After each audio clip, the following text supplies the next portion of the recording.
This is footage from the Razer Kiyo Pro Ultra. As of this video, it is still the best webcam on the market, even though it came out in January of 2023. It looks like a legitimate mirrorless camera. Razer set the bar high with this one. Too high. These are Razer's newest webcams, the Kiyo V2 and Kiyo V2 X. Starting with the V2 X, yeah, we're back to just looking like average webcams again. But this is the budget option.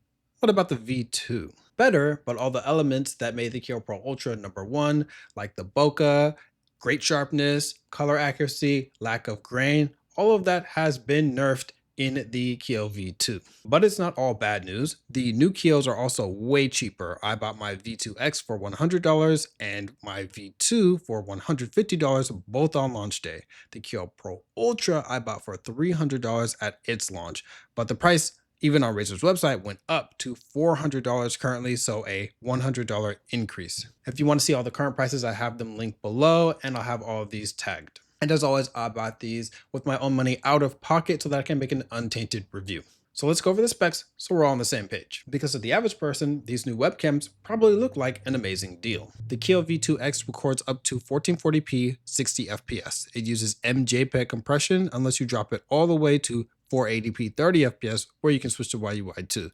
This has a 1/3 inch sensor, 1/3, incredibly small, f2.2 aperture, 3.4mm focal length, 80 degrees field of view. The Kiyo V2 records at up to 4K 30 frames per second, and it can also do 1080p 60 frames per second.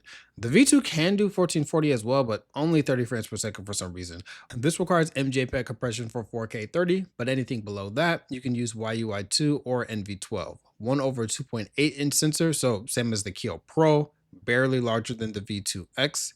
f2 aperture, 93 degrees field of view. Kiyo Pro Ultra can do 4K 30 frames per second, MJPEG compression. You can switch to YUI2 if you go lower. 1/1.2 inch sensor, the biggest of any webcam on the market. f1.7 aperture, 8.5mm focal length, 82 degrees field of view, unless you turn on the image distortion compensation, which brings it down to 73.5 or something like that, but I don't recommend putting that on. If you know anything about cameras, you'll know what a big step back this is for Razer's newest webcams. But if you don't, TLDR, while the Kiyo V2 and V2X can do 4K and 1440p respectively, they're still using tiny sensors and mediocre lenses like what Razer was using in 2021 and before, so they don't get close to matching up to the close to DSLR quality of the Kiyo Pro Ultra.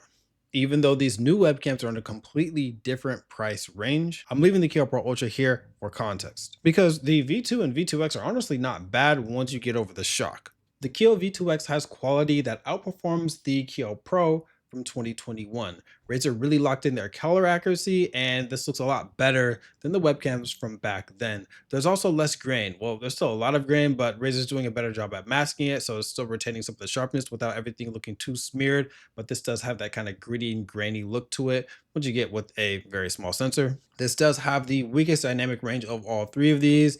It is not very good with having very bright brights and then dark darks at the same time. And that light back there, I have to have it really dim, otherwise it's gonna overexpose that wall. And same with the lights in front of me, have them a little bit too bright, overexposed to my face. So this also has pretty terrible autofocus, some of the worst that I've ever used. I'll talk about this more in the Kiyo V2, but this just gets completely lost. Now the Kiyo V2 looks much cleaner and sharper than the V2X. It also has a lot better dynamic range, but there is no natural background blur like there is with the Kiyo Pro Ultra. So this combined with the extremely wide 93-degree field of view, and you can see how messy it makes this background. Well, the background is messy, but it just puts that all pretty much in focus. So I find this very obnoxious to use unless you crop it in, which is going to make it so that the quality is worse because it's a digital crop. Unless you have a super clean background or very organized in a way that you want everything to be seen, using this at its full FOV with the amount of grain it has and the lack of background separation, very deep depth of field, I'm not really a big fan of using this like that. Also, the V2's white balance is a little bit too yellow for me when set to automatic. So I'm gonna actually go manual right here. and see that if I can get this over to closer to how I want, something closer to this, but then it makes it a little bit too red. It messes up the tint. So in order to really compensate for this, I use Camo Studio. So right now I'm just set it back to the automatic white balance. It's going to be a little bit too yellow.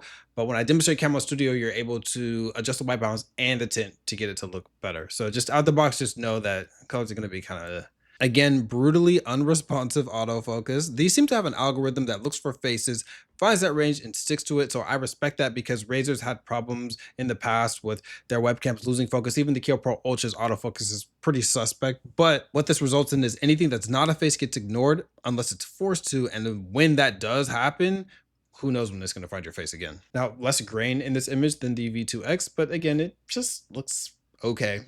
And now here's the Kiyo Pro Ultra. This webcam just looks so good. I don't really have to say much, but very sharp, very clean, not a lot of grain, though I have the 2D and 3D noise reduction filter on. I could turn them off and it'll be a little bit grainier, but this is able to get rid of it, just tone that down without losing much of the sharpness. Excellent colors, love the shallow depth of field. It's not as blurry as it could be, like for some really expensive lenses, but I love the way that it looks in comparison to the other webcams. Pretty much every other webcam just looks like very flat back there. Probably the biggest weakness of this webcam is it does have a slight barrel effect on the corners of the screen. Now, depending on how you've angled this, like I've angled this pretty well, just because I know this webcam so much that you can't really tell that much unless I point it out, but everything's kind of just warped just a little bit in with that like fisheye.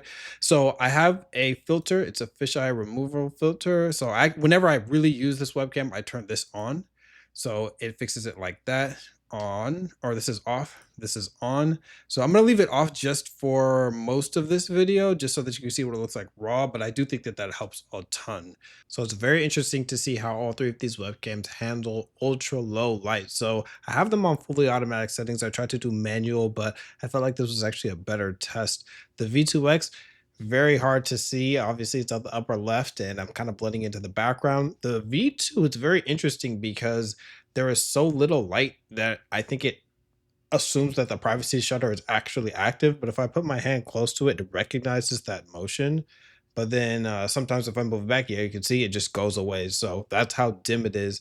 So you have to really go in the manual settings and do a lot of work to actually get anything. So let me go ahead and do this. And with the Kiyo Pro Ultra, it's still able to make me look usable.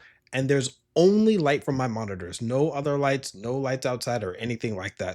Now the Kiyo V2 is marketed as now with AI. Thing is, most of the tech isn't really in these webcams, the V2 or V2X, or even the Razer Synapse software. It's in another software, which is this Camo Studio. Honestly, I'm not sure if it was the V2 or the V2X that activated this, but one of them gave me a lifetime license to Camo Studio Pro. Now, if you want to actually use these effects in whatever software you're using, just add Camo as the video capture device in OBS or select it in Zoom or whatever video conferencing software you're using. Then you'll find a lot of these effects to be really interesting. So just go with some of the basics that are up here.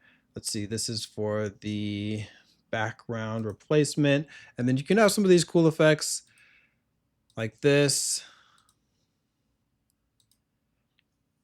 For me, I'm just like, come on, I don't want any of this stuff. You see how it's like tracking my face automatically and stuff like that, depending on where I go. So, if you're into that type of stuff, that this is really cool. They do look very artificial in my experience. Let me go ahead and fix these colors really quickly. So let's see, this is the automatic white balance here. This is color temperature. Let's see what we want to do here. Let's make this just a little bit, and then change the tint. So this looks a lot better than it looked by default. I don't want to untick this because it actually forgets these, but this improved the colors of the V2 by a lot, something that I wasn't able to do just in OBS itself. So here is where you can get that artificial depth of field effect. You'll see that it's on this side that it's really kind of having issues with my hair. And this is just how all artificial depth of field effects are. I just don't use them for that reason.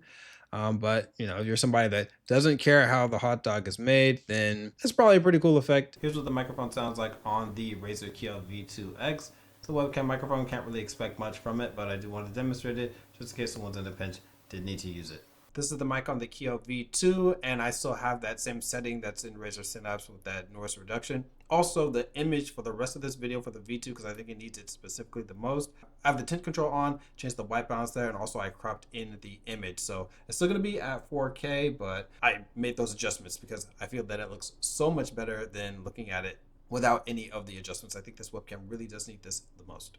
The builds for both of these webcams are super simple and similar, all plastic but with a privacy shutter under the lens. Twist the outside to open and close the shutter. Both have 1/4-inch threading on the bottom of the monitor mounts. These can be rotated with swivel, but you can't really angle them as far as like if there was one shifted a little bit off at an angle and you wanted to move it, you can't really change that much. As far as tilting it, the Kiyo V2 X is slightly smaller and the USB-A cable is obnoxiously short at 57.5 inches. And it's non-detachable. The V2's cable is 78.5 inches. It's detachable USB-C to C. All right, so here are my final thoughts and then my verdict. The Kiyo V2 and V2 X were inevitable. This seems like Razer finally realizing what most of the other companies that make webcams did a while ago. The same thing that Elgato, Insta360, OBSBot, they all figured out, which is trying to make the best webcam, which Razer did do. It's very expensive. And there is a limited market of power users such as myself that really want the best webcam. Even most streamers that I watch use webcams that frankly don't look that good, but they cost $150 or less, some of them a lot less. The amount of people that are still using the Logitech C920 is just mind-blowing, but it's really cheap. So making the best webcam might not be the best way to get the most customers, but if you put out something with just okay, passable optics, and then you say, oh, well, now it's powered by AI, you might reach the more normie user base and save a lot of costs, sell more units. And that's pretty much how the entire webcam industry has been regressing since 2023. Either way, here's my verdict. I do not currently recommend the Razer Kiyo V2 or V2 X because with the Insta360 Link 2C, the Oswald Meet 2, even the eMeet SmartCam S800, I think there's just better competition at that sub $150 price point. But if you're a Razer fan, don't let me stop you. These are actually still decent webcams. And if you pair it with the Camo Studio software, if you can get around this lag and delay issue with Camo Studio, then it can make these webcams look a lot better than they do out of the box.